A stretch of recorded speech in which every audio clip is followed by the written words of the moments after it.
Gandhigram police સ્ટેશનમાં થોડા મહિનાઓ પહેલા એક છેતરપિંડી અને ખોટા દસ્તાવેજ બનાવવા તેનો સાચા તરીકે ઉપયોગ કરવાનો ગુનો દાખલ થયેલો હતો, જેમાં ખોટો વીમો પકાવી અને પૈસા મેળવવાની બાબત હતી.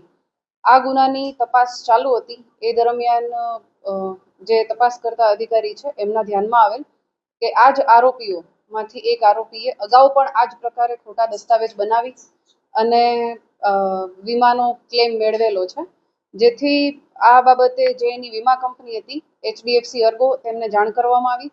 તેમણે પણ આ બાબતે તપાસ કરી અને જેટલા પણ ડોક્યુમેન્ટ્સ જે આરોપી છે એમના દ્વારા રજૂ કરવામાં આવેલ હતા એની ચકાસણી કરી અને બાદ ગઈ તારીખ 25/6 રોજ આ ગુનો દાખલ કરાવેલ છે, જેમાં HDFC અર્ગોના શ્રીનિવાસ જનારામો કરીને છે જેઓએ આ ગુનો દાખલ કરાવેલો છે. HDFC દ્વારા ફિનિક્સ કરીને એક કંપની છે જે થર્ડ પાર્ટી છે જેના દ્વારા સ્થળ ચકાસણી કરાવવામાં આવતી હતી અને આ સ્થળ ચકાસણીમાં જો યોગ્ય જણાય તો જે વ્યક્તિએ વીમાનો ક્લેમ કર્યો હોય તે વીમો મંજૂર કરવામાં આવતો હતો. આ ફિનિક્સ દ્વારા પણ ચકાસણી કરવામાં આવેલી હતી અને ડૉક્ટર અંકિત હિતેશભાઈ કાથરાણી કે જેઓ ફિઝિયોથેરાપિસ્ટ છે, જે અગાઉના ગુનામાં પણ આરોપી તરીકે હતા, એમણે આ જ રીતે 2022માં HDFC અર્ગોમાંથી એક વીમાનો ક્લેમ મેળવેલો છે, જેથી આ ડૉક્ટર અંકિત કાથરાણી વિરુદ્ધ ગુનો દાખલ કરવામાં આવ્યો. હા, બિલકુલ. સહયોગ ઇમેજિંગ સેન્ટરના જે MRI રિપોર્ટને કરાવેલા હોય એ પણ ધ્યાનમાં આવેલું છે, જેમાં ડૉક્ટર અંકિત કાથરાણીએ ખોટી રીતે ડોક્યુમેન્ટ મેળવી અને આ ઉપયોગ કરેલો એવું જણાય છે. આમાં ડૉક્ટર અંકિત કાથરાણીની સાથે અન્ય કોઈ વ્યક્તિ જે પણ સામેલ છે, જે સહયોગ ઇમેજિંગ સેન્ટરમાં હોય કે પછી ફિનિક્સ કંપનીમાં હોય, એ તમામ વિરુદ્ધ તપાસ દરમિયાન જો એમના નામ ખુલે તો કાર્યવાહી કરવામાં આવશે.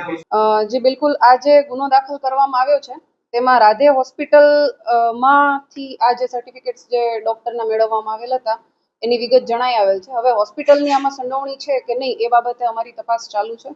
આ જ રીતે અન્ય એક હોસ્પિટલ છે કુંદન હોસ્પિટલ, એમાં પણ આ રીતે ડૉક્ટર અંકિત કાથરાણી દ્વારા ખોટા સારવારના કાગળો મેળવી અને વીમો મેળવવામાં આવે છે, જે લગત પોલીસ સ્ટેશનને જાણ કરી અને તપાસની કાર્યવાહી ચાલુ છે. જે અંકિત કાથરાણી છે આરોપી, એણે HDFCમાંથી લોન લીધેલી હતી અને બાદ એણે એ લોન પોતે ભરપાઈ કરી શકતા ના હોય એવું પ્રાથમિક દ્રષ્ટિએ જણાઈ આવેલ છે, જેથી 2022માં એણે આ જ રીતે ક્લેમ વીમો લીધેલો હતો, જે 22,49,587નો હતો અને પછી 2022ના જ એન્ડમાં એમણે આ જે વીમો છે એ પકાવવા માટે ખોટા સારવારના કાગળો અને MRI રિપોર્ટ્સ વગેરે બનાવી અને વીમા ક્લેમ કરેલો હતો.